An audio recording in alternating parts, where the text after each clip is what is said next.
So I once single-fingeredly saved a boat from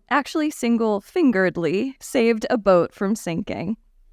I was 10 years old and we were going camping with up in Lake Wallenpaupack, which is in northeastern Pennsylvania, with my mom, my stepfather, my sisters, and we are meeting some family friends there. And over the course of this trip, some FAQs, or a few alarming questions, came about. The first one was when I was called out to the driveway by my stepfather to do a perimeter of a boat that was attached to our car. We're walking around this boat. He's looking at nothing and says, "We're going to go find Lackey, the distant cousin of the Loch Ness monster that lives in Lake Wallenpaupack." And I'm like, okay, I'll let that irrational fear fester later. Bigger question, we aren't boat people. We've never boated. So who is driving this boat? There's something important to note here. I don't speak at 10 years old. It's not medical. It was a chosen vow of silence. So this is all going on in my head. Who is driving this boat? We get onto the highway heading up to northeastern Pennsylvania, and that question is answered through an audiobook that starts playing of how to drive a motorboat. Great.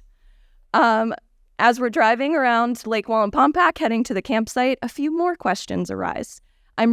We are given a quick history lesson that is both uncited and not referenced about Lake Wallenpaupack, which is a man-made lake, meaning that it was at one point a town that was flooded and now stocked with fish. I'm 10. My mind runs wild.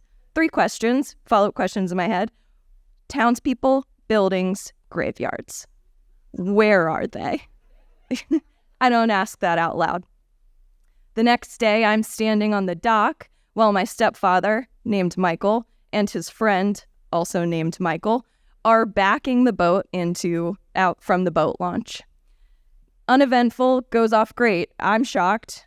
They're shocked. Everyone's shocked. They pull the boat over to the dock and I'm holding it by the rope. My friend Michael goes to drive the car back up.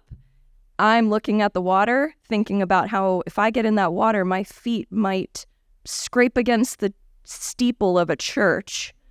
And then I look down at the boat and I look up at my stepfather and I look up at the boat and I go, I don't say it, it's in my head. Is there supposed to be water in the boat? And an array of colorful curse words comes out of his mouth.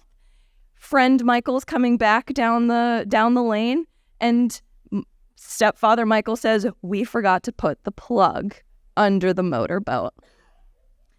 Friend Michael's running back up.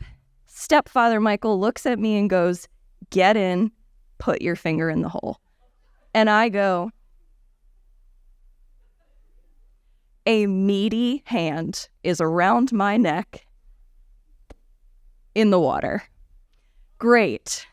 I am holding on for dear life on the back of this boat, putting my little tiny 10-year-old finger in the hole and thinking about any possible thing that could touch my leg or my foot. There are buildings. There are gravestones. There might be skeletons. I don't know. I'm just holding on for dear life. Friend Michael comes back with the plug. They are about to hand it to me, a shaking 10-year-old who needs to somehow twist this into the boat. I have a skeleton hand around my ankle. There is a colonial child whispering in my ear how I'm going to be drowning, and I'm supposed to put this into the boat? Well, I will tell you that luckily I did get it into the boat. Friend Michael drives the boat back out, and everything's good to go. I get out of the water. We do end up, I'm sure as the audience, you have a few follow-up questions. Did we take the boat back out?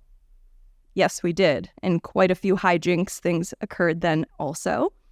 Did I ever get back in the water? Abso-fucking-lutely not. Did we find Lackey? Thank you.